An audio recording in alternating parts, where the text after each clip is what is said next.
Wel, bore da a chroeso i chi gyd i'r Tabernacl. Croeso hefyd i'r bobl sydd ar Zoom. Wel, does dim angen croesawu neu cyflwyno beth Lenny ddweud.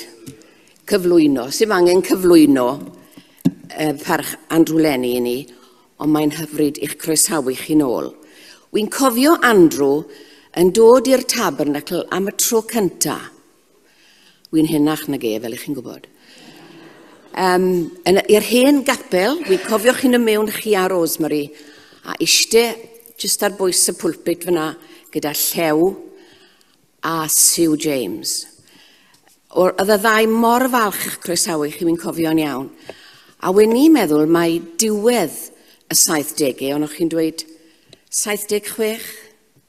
So un i'n abod Andrew eitha da dweud y gwir. Croeso mawr i chi, cofiwch ni at y teulu, mae'n hyfryd eich cael chi yma. Sul nesa, bydd yna oedfa cymundeb yma ar gweinidog yn gweinyddu. Wedyn, nos Sul nesa, yma yn y Tabernacl, am 6 o'r gloch, cyfle i bawb i gwrdd yn anffurfiol i addoli. Croeso i bawb, a fe fydd yna luniaeth ysgafn i ddilyn. Nos Sul nesa am 6 o'r gloch. Ymarfer côr nos Fawrth fel arfer am 7 o'r gloch. Dydd Mercher am 9:10, clonc a phaned yn Caffi Fresco yn Knowlton Street. Wedyn mae hyn eitha pwysig. Hydref 11:10 yn y Great House yn Trelales, bydd te prynhawn wedi baratoi i holl aelodau'r Tabernacl. Dyle fod tudalen yn y gyntedd, dwi'n yn siŵr a oes ni un na i chi, ond rhowch wybod i dylan os ydych chi'n dod. Bydd rhai ohono ni yn y Great House, High House yn meddwl. Wrth y ddiwetha oedd y te yn arbennig iawn, felly cefnogwch. Dydd Mercher 11:10 o'r mis nesaf. Gyda thrystwch mawr, rhaid cyhoeddi marwolaeth Aled, mab Gwerfyl ar diweddar Emlyn Thomas. Brawd annwyl Menna a Geraint, roedd e'n un o blant y Tabernacl. Llawer iawn o gariad Gwerfyl i ni meddwl amdano chi. Anweswn ein atgofion. Cofiwch am y coffi a'r te ar ôl yr oedfa, ac fe ddylen i ddweud, fe nes i tro diwetha, pob lwc i Gymru heno. Enillon nhw tro diwetha, so dwi'n gobeithio nawr, enillon nhw heno. A nawr fe gewn i'r casgliad. Diolch yn fawr.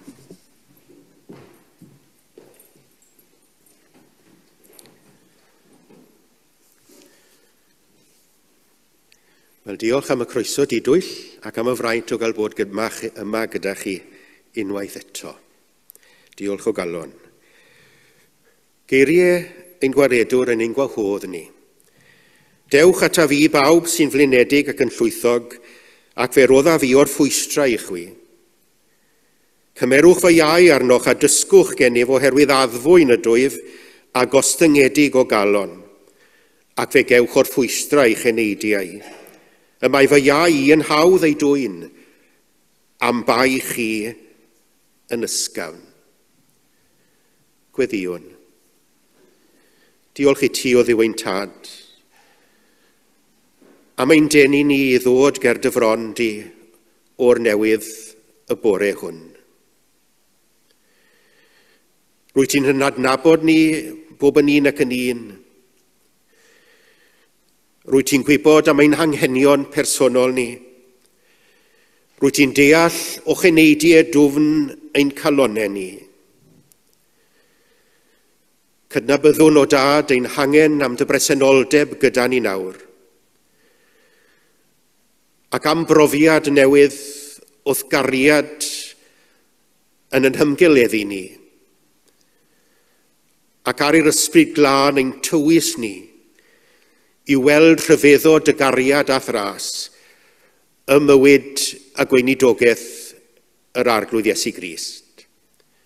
Caniatáu ni o arglwydd brofi'r cyflawnder bywyd sydd yng Nghrist ein gwaredwr. Gwrando'n gweddi ni, yn ei enw sanctaidd ef.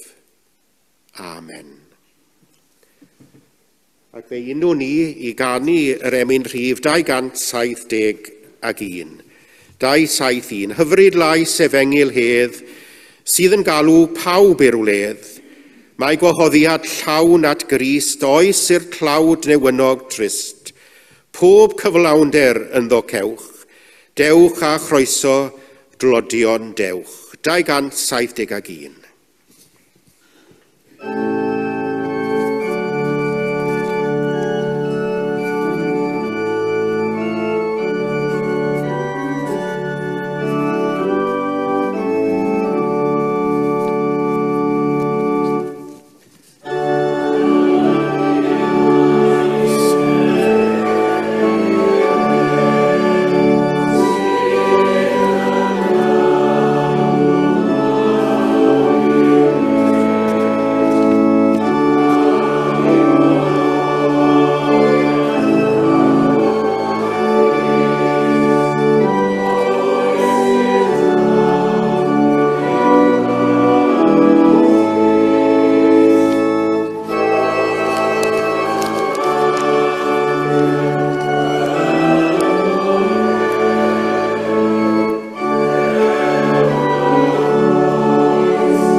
Gadewch i ni wrando am air Duw yn y 5 bennod o'r llythyr cyntaf y Thessaloniaid.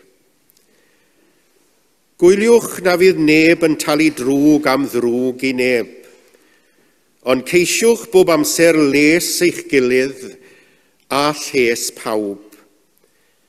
Llawenhewch bob amser, gweddiwch yn ddibaid. Ym mhob dim rhowch y ddiolch oherwydd hyn yw ewyllus Duw yng Nghrist Iesu i chwi. Peidiwch a diffodd yr ysbryd, peidiwch a dirmygu proffwydoliaethau, ond rhowch brawf ar bob peth a glynwch wrth yr hyn sydd dda. Ymgadwch rhag pob math o ddrygioni.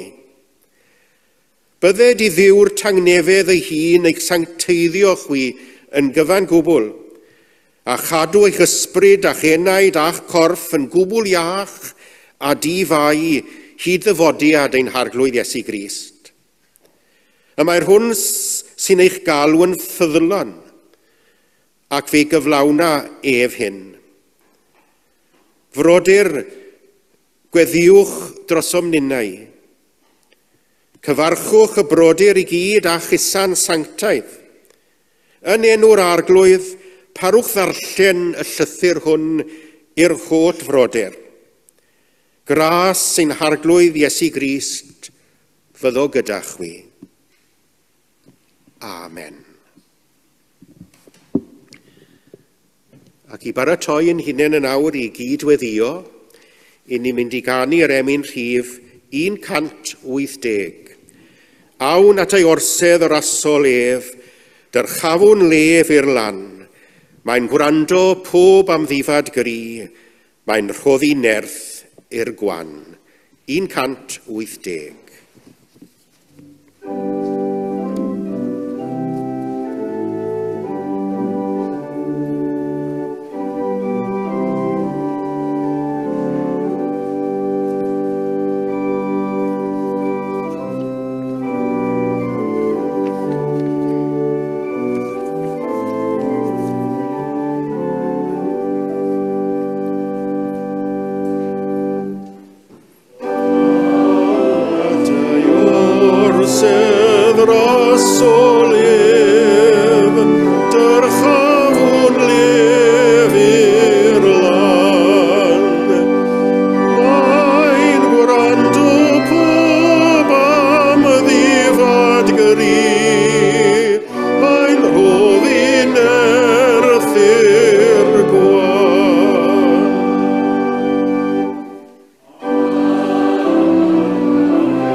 Cydweddiwn.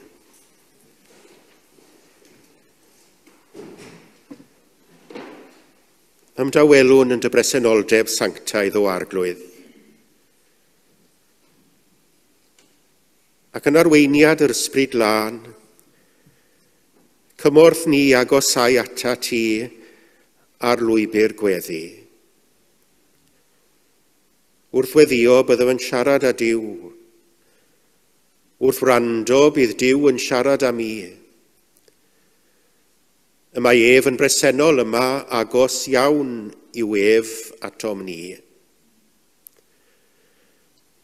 Ac yr ydym o dad yn ymddiried yn da ddewid i ni trwy enaid a anwyl fab, canill lle mae 2 neu 3 wedi ymgynnull yn fy enw i, yno rydwyf yn ei canol hwynt. A diolch o dad y medrwn ni ymddiried yn awr dy fod ti yn y canol, yn gwrando ar lef ddistaw calon pob yr un ohonom ni. Rwyt ti'n ddiw sydd yn barod dy gymorth ym mhob cyfyngder i bob un o'th blant. Ac yn un troi ata ti nawr i ddiolch i ti am dy gariad ac am dy ddaioni. Ac yn cydnabod o dad bod daioni yn rhywbeth mae pawb ohonom ni yn ei geisio. Daioni'n gilydd. A daioni Iesu Grist. Y daioni a baroedd o nid yn unig fyned o ddiamgylch yn gwneud da, yn tosturio, yn trigarhau, yn ymgeleddu'r dioddefus a'r ofnus a'r gwrthodedig, ond y daioni hefyd a barodd iddo gerdded llwybr unig y groes, i adeiladu pont i ddod â ni ata ti. Diolch i ti o arglwydd ein Duw, am anfon dy unig fab i'r byd, ac am ein bod ni'n cael gweld o goniant di yn ei wyneb e. Diolch i ti am ei ffyddlondeb e i ddiwyllus di, iddo fod yn ifydd hyd angau ar groes, ac ar y groes honno, bod loni cael ei wahanu oddi wrth i ti yn ein lle ni.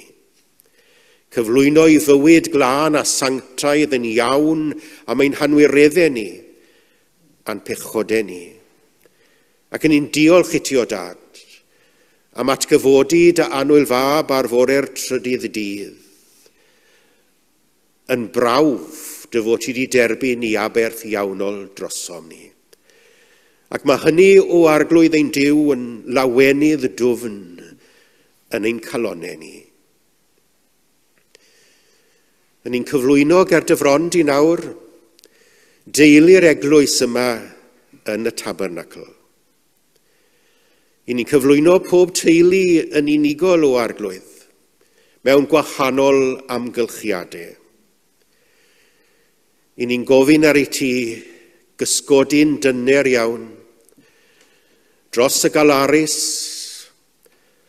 a'r dioddefus rai. I ni'n cyflwyno gwerfil i ti nawr, a Menna a Geraint hefyd, a'i teuluoedd, yn y galar a'r trallod enbyd sydd wedi dod i'w rhan. Caniatau iddynt o Dad y brofi di yn ddiw agos, yn ddiw sy'n ymgeleddu ac yn cysuro. Caniatau iddynt brofi fod y freichiau tragwyddol di oddi tanu nhw. Cyflwynwn hefyd o arglwydd ein Duw, amal un mae'n siŵr sy'n methu bod gyda ni'r bore yma, oherwydd afiechyd a doler. I ni'n cofio am dilys yn yr ysbyty, cysgoda drosti o arglwydd, a'r hod y law iachusol o Dad ar bob yr un ohonom ni. Clymad y bobl ynghyd yn yr eglwys hon yn deulu gynnes, a chonsyrn a gofal am ei gilydd. A boed i bwy bynnag a ddaw trwy drysau yma, brofi fod yma deulu sy'n caru'r gwaredwr ac yn caru ei gilydd. Ac o ddiogelwch y fangre hon o Dad i ni'n cyflwyno'r byd ger dyfrond i nawr. I ni'n ymwybodol fod na dristwch, fod na ryfel, fod na drais, fod na orthrwm, ym mhob cwr o'n deiar ni, fod na ddioddefaint a thlodi yma yng Nghymru.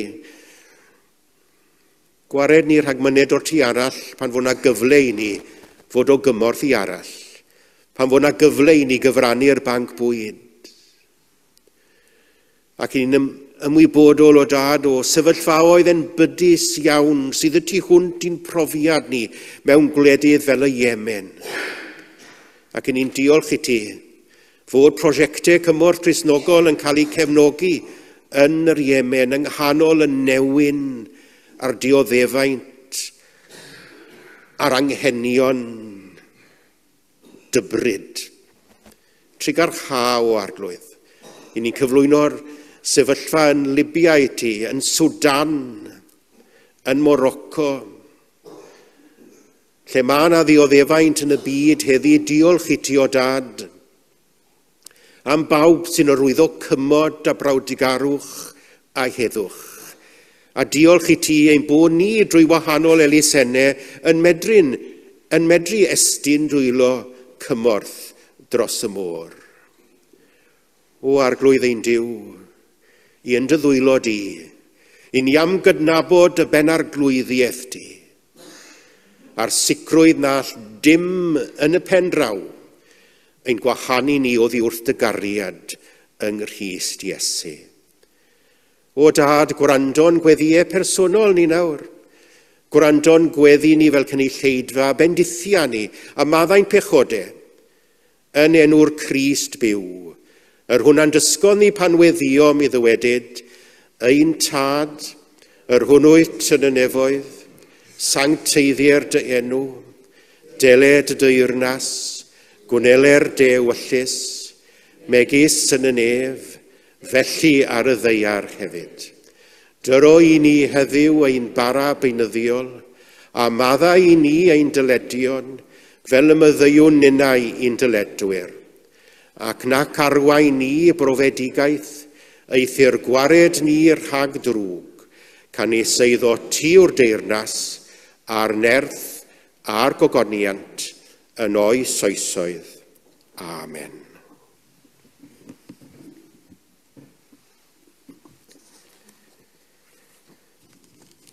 Unwn i ganu yr emyn rhif 171. 171. Os gofyn rhywun beth yw Duw, atebwn ni mae cariad yw. Fe fflamiodd cariad 3 yn 1 yn rhyfedd at anheilwng ddyn. 171.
Gai ddarllen eto 2 adnod o'r 5 bennod o'r llythyr cyntaf y Thessaloniaid.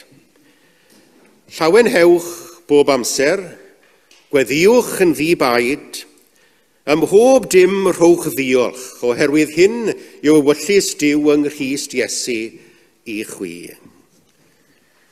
Pan o'n i'n fyfyriwr yng Nghaerdydd, o'n i'n mynychu yr Oedfa yng Nghapel y Croeso ar nos Sul.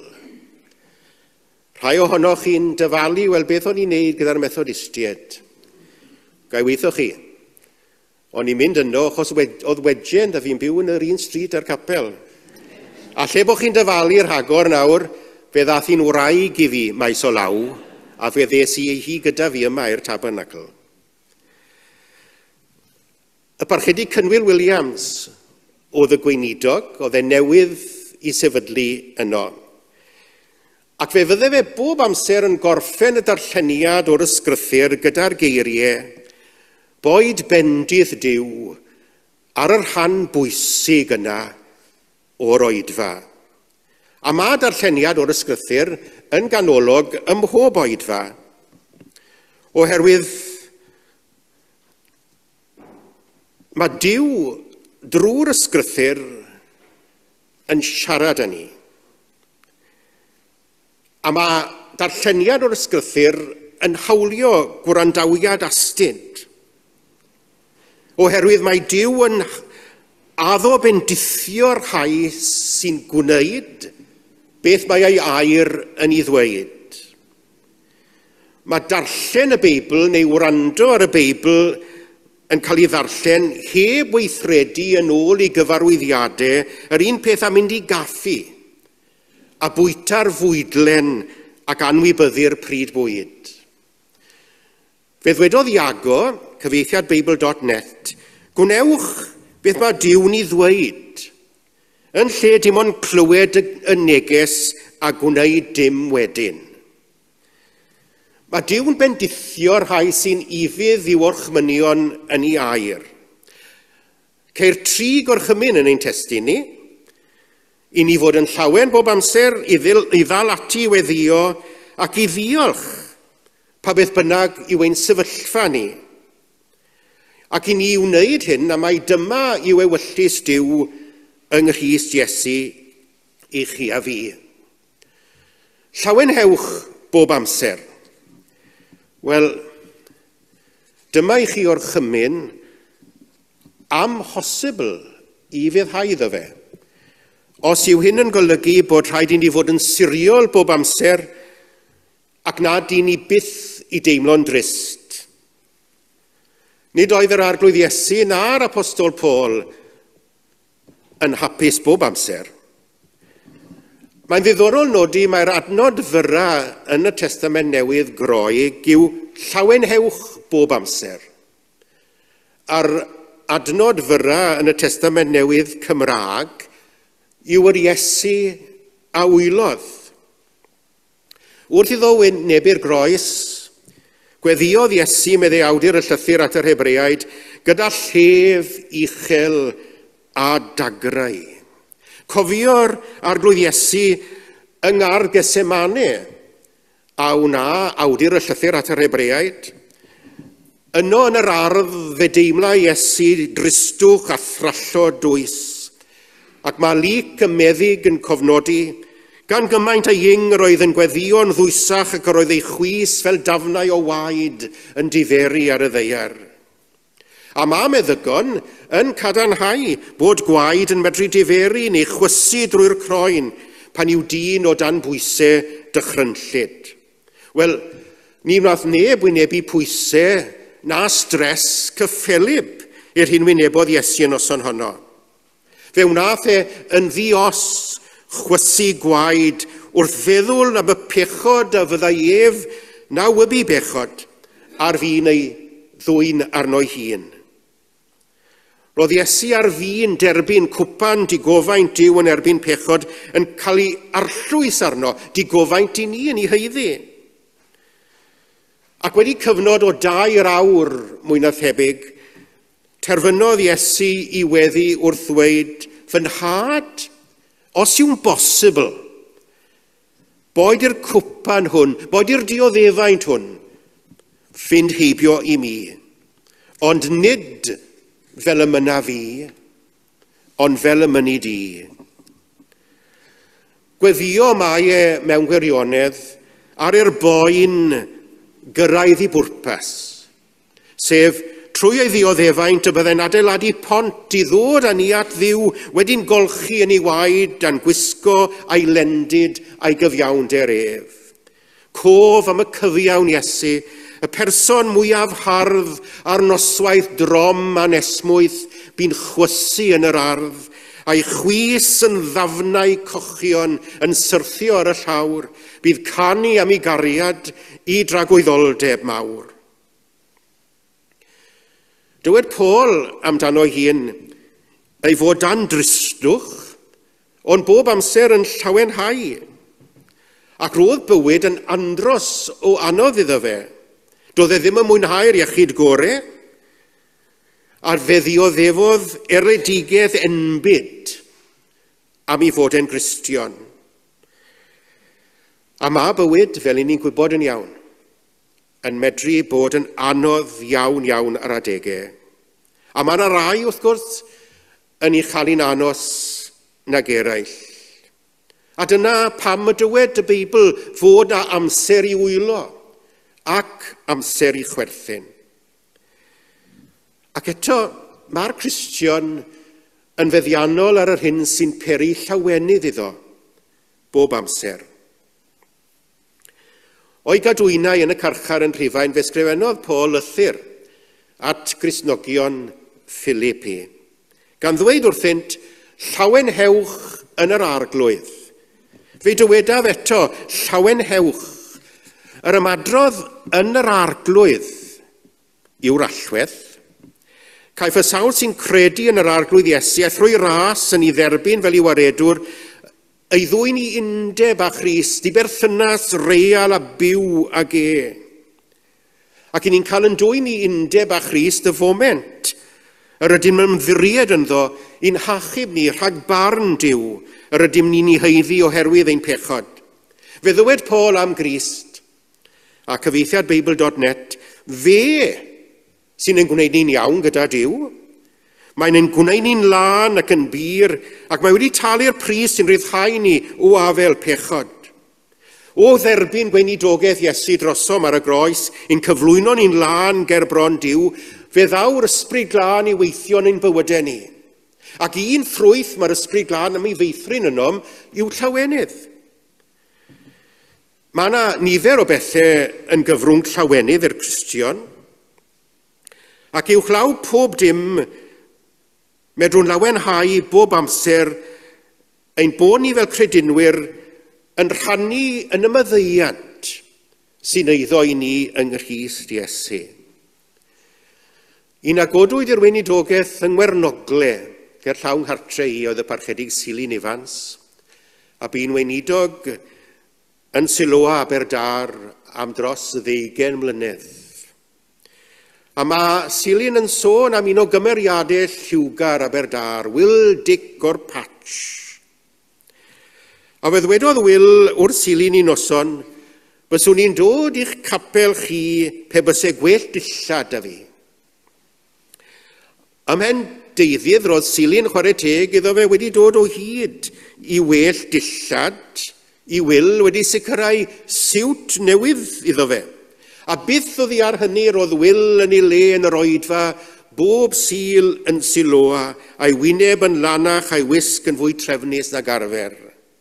Ond roedd ei hen gyfeillion dynion drwg yn ceisio i ddenu fe nôl i'w hen lwybrau. Ond methu wnaethon nhw, a Silin yn gofyn i Will unwaith, pam i chi William yn dal gyda ni yn Siloa? A'i ateb gynnes efodd, dyma'r lle i fi gael help wedi ffili. Dyma'r lle i fi gael help wedi ffili. Ac yn i gyd yn gwybod beth yw ffili, beth yw methu. Nid pobl eraill yn ffili, ond ni'n ffili. 3 angen pennad un wedi ddoel gael bara, yw cariad, daioni a maddeuant. Ac ni'n darganfod 3 yn yr arglwydd Iesu. Cariad sy'n barod i'n derbyn i maint ein beiau, daioni Crist yn ein hymgeleddu ni, a sicrwydd maddeuant drwy'r hyn a gyflawnodd Crist drosom ar y groes. Hapus awr, maddeuodd Iesu meiau mawr. A'r trysorau yma sy'n galluogi'r Cristion i ganu yn yr amgylchiadau mwyaf anodd. Datgelodd Paul a Silas i llawenydd yn yr arglwydd pan rwygwyd ei dillad oddi amdanynt a'i curo a gwealenod cyn ei cloi yn y carchar yn Philippi. Ond nhw wedi cael ei arestio ar gam a'i carcharu heb randawiad mewn llys Ac o'n nhw yno yn noeth yn y lleithder yn y tywyllwch i cefnau nhw'n gweidi ac yn boenus wedi'r gyrfa. Gallai byth a bod lot yn wath arnyn nhw. Be maen nhw'n neud ar ganol nos? Cwyno am yr anghyfiawnder oedd wedi dod i'w rhan. Dim o'r fath beth. Maen nhw'n cynnal Oedfa. Tua hanner nos roedd Paul a Silas yn gweddio ac yn canu mawl i Dduw, meddelig. A mae Cristnogaeth yn ffydd sydd yn helpu pobl i ganu mewn cyfyngder. I ganu pan yw'r amgylchiadau allanol yn dor calonus. Pa beth bynnag yw'r sefyllfa, mae gan y Cristion lawenydd yn yr arglwydd sy'n ei alluogi i ganu mawl. Gwyddai Paul a Silas na allasaid awdurdodau yn Philippi na neb arall chwaith i gwahanu nhw oddi wrth gariad a daioni Duw yng Nghrist Iesu. Gwyddent ei bod drwy ffydd yn yr arglwydd Iesu wedi golchi'n lan a bod pechod trwy ei waed a'i golchi'n lan heb o bob pechod trwy ei waed. Gwyddent ei bod drwy ffydd yn Iesu Grist wedi ei mabwysiadu yn blant i Dduw a bod iddyn nhw etifeddiaeth dragwyddol yn y nefoedd. Ni allent ond llawenhau. A medrwn ni lawenhau hefyd oherwydd mae'r un bendithion yn eiddo i bob crediniwr. A'n braint ni yw dwy'n i gof y bendithion yma. Cariad, daioni a maddeiant yw, yn bod ni wedi mabwysiadu'n blant i Dduw. Yn braint ni yw dwy'n i gof y bendithion yma yn feunyddiol. A gofyn i'r ysbryd glân yn helpu ni i lawenhau. A mae troi i'r llyfr emynau a chanu rhai o emynau mawr y ffydd sy'n canoli ar ddaioni gras a chariad Duw yn gyfrwng arbennig i'n galluogi i lawenhau yn yr arglwydd. Y gorchymyn sydd i weld amla yn y Beibl yn ôl bob tebyg yw canwch. O'n i'm yn gwybod hynny dan yn ddiweddar. A mae'n hemynau ni, maen nhw'n gyfoethog tu hwnt ac maen nhw'n helpu ni ganolbwyntio'n meddyliau a choelio'n meddyliau a roddion Duw yn helpu ni lawenhau ac offrymu gwir ddiolchgarwch iddo.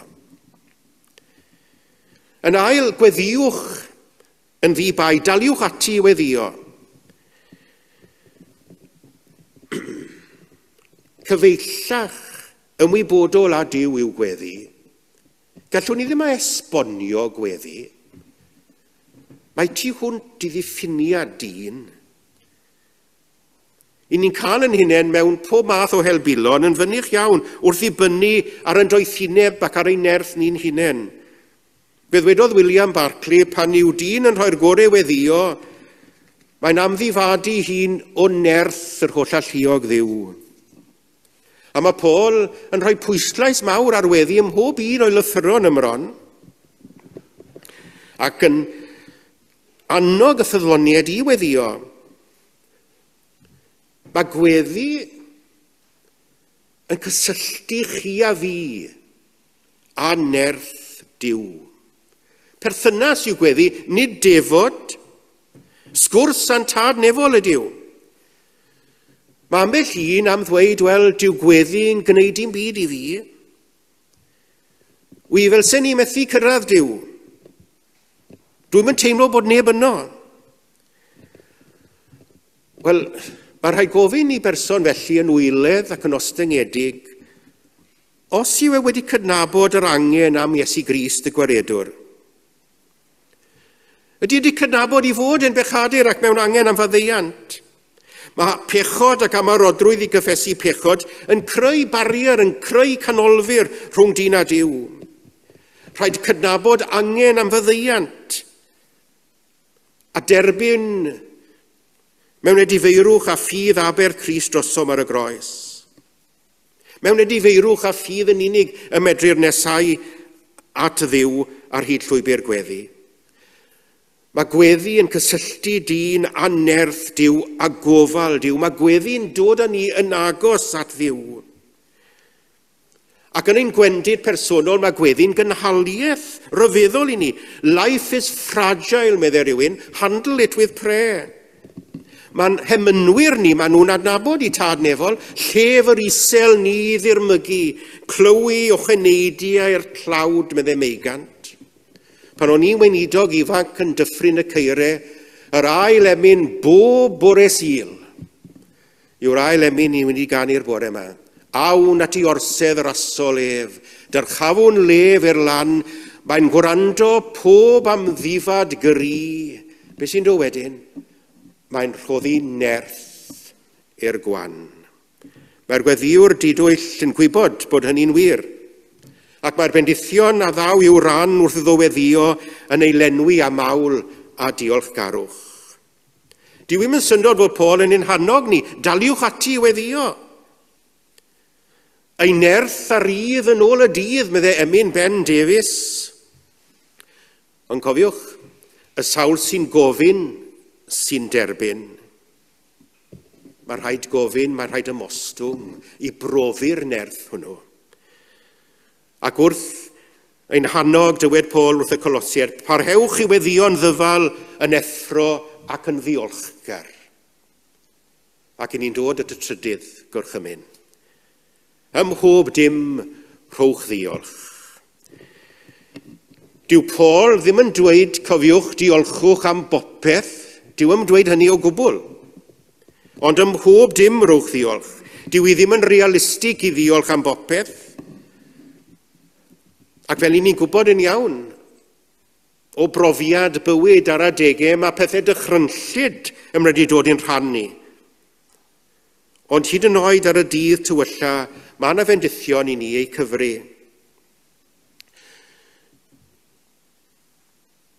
Ar daith bregethu, ymosfododd lladron ar Matthew Henry, yr esboniwr Beiblaidd hwnnw. A mae'r lladron yn dwy'n i eiddo fe. Byddech chi am ddiolch pe buasau lladron yn ymosod arnoch chi. Dyma ysgrifennodd e yn ei ddyddiadur. Rwy'n ddiolchgar nad oes neb eriod o'r blaen wedi dwy'n dim o ddiarnaf. Hefyd, iddynt gymryd fy arian, ni wnaethant gymryd fy mywyd. Iddynt ddwy'n y cyfan oedd gen i, nid oedd yn rhyw lawer. Yn ola, rwy'n diolch mai fi oedd y sawl y dygwyd ei arian o ddiarno. Ac nad fi oedd y lleidir. Rwy'n diolch mai fi oedd y sawl y dygwyd ei arian o ddiarno, ac nad fi oedd y lleidir. Yn y melys a'r chwerw fe welai'r arglwydd Iesu Grist rhywbeth i ddiolch amdano. I ni'n gyfarwydd ar hanes am y llanc ifanc yn rhoi i becyn bwyd i Iesu. 5 torth haidd a 2 bysgodyn. Ac yn nwylo Iesu, fe droes y 5 torth haidd a 2 bysgodyn yn swper i 5,000 o bobl gyda 12 basgedau o fwyd yn weddill. Mae William Temple, yr ysgolhaig ar y ddychwr mawr hwnnw yn siarso ni i dderbyn bod y wyrth wedi digwydd. Mae pob dim yn bosibl gyda Dyw. A chi'n gwybod bod geiriau fel yna yn ymddangos dros 100 o weithiau yn y Beibl. Ac i'r darlun byw iawn o'r arglwydd Iesu'n derbyn y torthau a'r pysgod o ddwylo'r bachgen. Roedd Iesu wedi gofyn y disgyblion i orchymyn pawb i eistedd ar y glaswellt. Yna, meddai Ioan, cymerodd Iesu y torthau ac wedi diolch fe'i rhannodd i'r rhai oedd yn eistedd. Ac wedi diolch fe'i rhannodd i'r rhai oedd yn eistedd. Am beth nath Iesu ddiolch? Am beth? Onid am garedigrwydd y llanc ifanc, oedd yn barod i rannu'r ychydig fwyd oedd ganddo ag eraill? Os nad yw Cristnogaeth rhywun yn ei wneud yn garedig, dyw e ddim yn real. Mae ffydd yn mynegu ei hun mewn bywyd o gariad, meddai Paul, cafodd yr arglwydd Iesu gyffwrdd gan garedigrwydd y llanc a'r 5 torth a'r 2 bysgodyn, oedd am rannu I fwyd ag eraill, ac mae'n offrymu diolch. A mae'r arglwydd Iesu'n pwysleisio gwerth gweithredoedd bychain o drigaredd a chymorth a charedigrwydd. Nid peth bach yw rhoi cwpaned o ddŵr oer I deithiwr blinedig yng ngolwg Duw. Ac ni a'i phebi bo brwyo, meddai Iesu. Mae gair o anogaeth galwad ffôn i'r unig a'r trallodus, estyn help llaw I gyfaill mewn cyfyngder, ymweld â'r cleifion. Mae yna 100,000 o ffyrdd bychain I fod yn garedig wrth eraill. Dyw Iesu ddim yn dysgu fod un yn ennill iachawdwriaeth trwy gyflawni gweithredoedd da. Ond cofier fod gweithredoedd o drigaredd a charedigrwydd o'r gwerth mwyaf yng ngolwg yr arglwydd Iesu. Am fod y gweithredoedd yma yn brawf o ddilusrwydd ffydd a dilusrwydd yn perthynas ag e. Yr arglwydd Iesu'n offrymu diolch am garedigrwydd llanc ifanc. I ni'n cael gweld Iesu'n diolch eto. Wrth I ni droi mewn i'r oriwch ystafell yn Jerusalem. Wrth ar y nos Iau cyn y groglith, a'i weld yn sefydlu ordinhad y cymyn. A mae wedi rhannu'r bara ymhlith I ddisgyblion, ac yna cymerodd gwpan.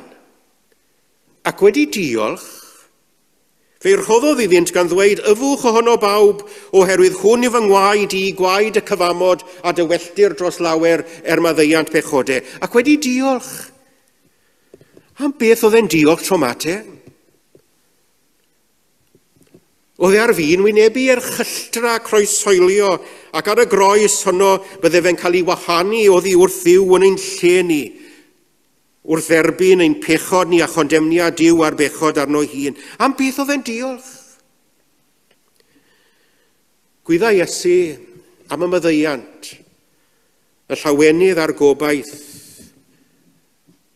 y deiau ei aberth ar y groes a'i atgyfodiad i'n bath ni. Gwyddai fod ei farwolaeth ar y groes yn codi pont I ddod â chi a fi I gymod a Duw, ac I berthynas ag na ddinistrir gan angain ar bedd.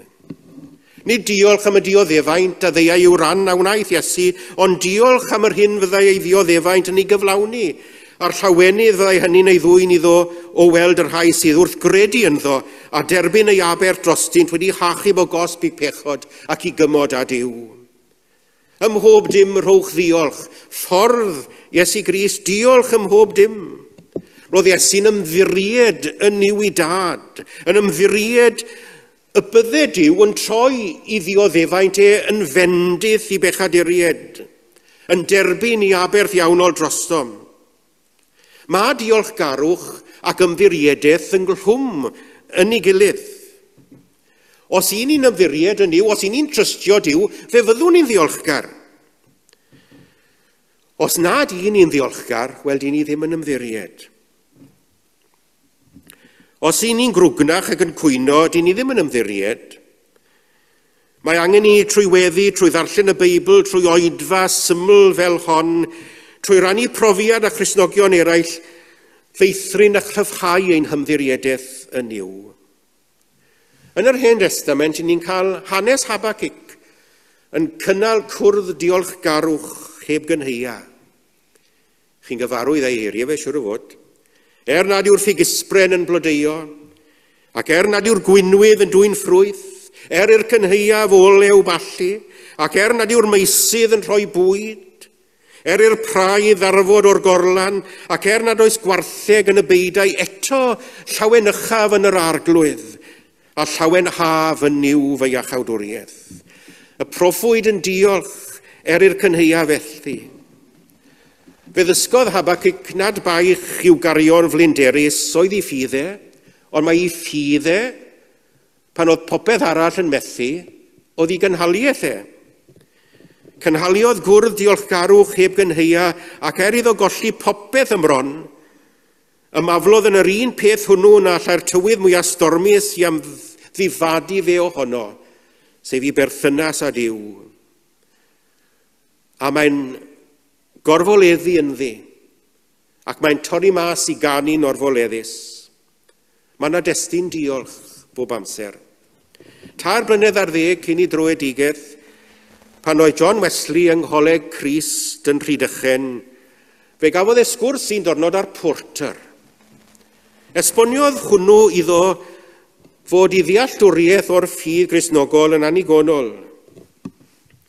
Dim ond un got oedd gan y Porter, nid oedd wedi cael dim I fwyta'r diwrnod hwnnw, ac eto roedd I galon yn llawn o ddiolchgarwch a'i ymddiriadaeth yn niw yn real iawn. A mae John Wesley yn dweud wrtho fe yn ddigon heirllig. Rwyt ti'n diolch I ddiw pan nad oes gennyt ddim I wisgo, dim I fwyta a dim gwely orffwys arno. Am beth arall rwyt ti'n diolch I ddiw? Wy'n diolch iddo fe, medde'r Porter, I fod wedi rhoi bodolaeth a bywyd I mi, ynghyd a chalon i'w garu a dyhead I wasanaethu. Be wedodd Ieuan Glangerionnydd am stormydd bywyd? Wyneba farnynt oll yn hi fy nhad sydd wrth y lliw. Diw sydd ar gair ola, fe sydd wrth y lliw, profwyd hynny ar fore'r trydydd dydd, ar nos Wener y Groglith ac ar y dydd Sadwrn, bu'r arweinwyr Iddewig, a'r Llywodraeth Rufeinig yn llongyfarch I hunain ar ei cynllwyn cyfrwys yn cael gwared ar y sair o Nazareth o'r diwedd. Roedd demoniaid uffern yn llawenhau a Satan a galluoedd y tywyllwch yn sicr I bod nhw wedi ennill buddigoliaeth fawr. Ond ar fore'r trydydd dydd yn dawel a distŵr, fe ddigwyddodd rhywbeth rhyfeddol a gwirthiol. Dywed yr apostol Paul wrthym yn gwbl glir bod grym anorchfygol Duw wedi bod ar waith mewn modd unigryw pan godwyd Crist o feirw. Meddai cyfodwyd Crist o feirw mewn amlygiad o goniant y tad. A cyfeiriad at nerth Duw yw'r gair gogoniant yn y fan yna. Rhyddhawyd Iesu o afel marwolaeth gan nerth Duw, derbyniwyd ei aberth iawnol drosom. Dyma'r Duw I ni'n ymddiried ynddo fe. Dyma'r Duw I ni'n diolch iddo fe mewn llawenydd. Llawenhewch bob amser, gweddiwch yn ddibaid, ym mhob dim rhowch ddiolch. Na lwyddwn ni I fyddhau'r gorchmynion yma'n berffeth, dylasem yn nerth Duw dyfu yn ein hyfuddod, oherwydd hyn yw ewyllus Duw yng Nghrist Iesu chwi. Pan yw pethau'n ymddangos yn ddrwg, a Duw yn dal yn dda. Rhoddwr yw Duw, nid un sy'n tynnu o ddiwrth. Un sy'n bendithio yw nid un sy'n melldithio. Ta waith, be sy'n digwydd, neu ddim yn digwydd. Ar ddiwedd y dydd, ni all dim ein gwahanu ni o ddiwrth I gariad a pherthynas fywiol ag trwy ffydd yn yr arglwydd Iesu. Clod yw enw. Amen.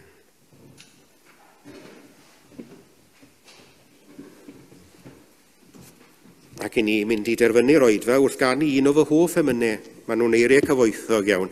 742, 742 ar dôn yw Henryd. 676 yw rhif y dôn, Henryd. Arglwydd Iesu, gad I'm deimlo'r hun anturiaeth y fawr y groes. Yr I fuddod perffaith hwnnw wrth wynebu dyfnaf loes. Yr arwriaeth hardd nad ofnau warthrydd a dichelltion byd. O waredwr ieuanc gwrol, llwyr feddianna di fy mryd. 742.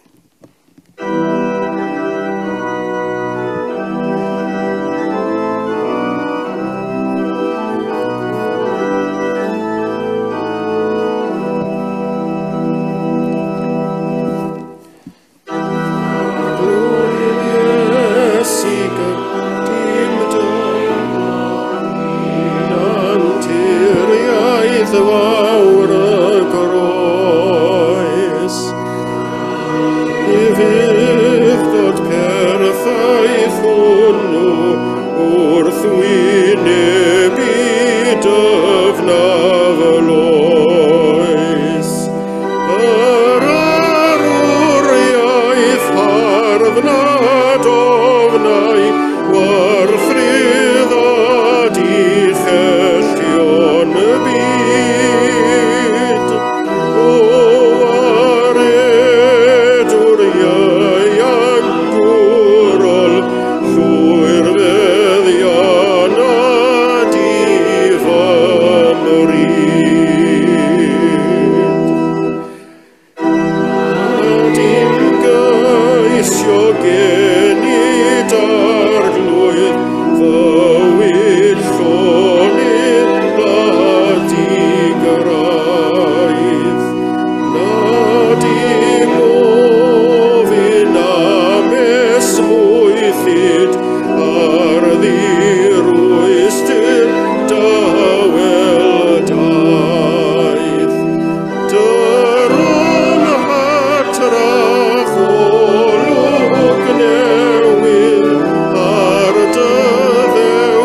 sy'n harglwydd Iesu Grist, a chariad Duw, a chymdeithas yr ysbryd glân, a fyddo gyda ni oll a phawb sy'n annwyl i ni, o'r awr hon ac hyd byth.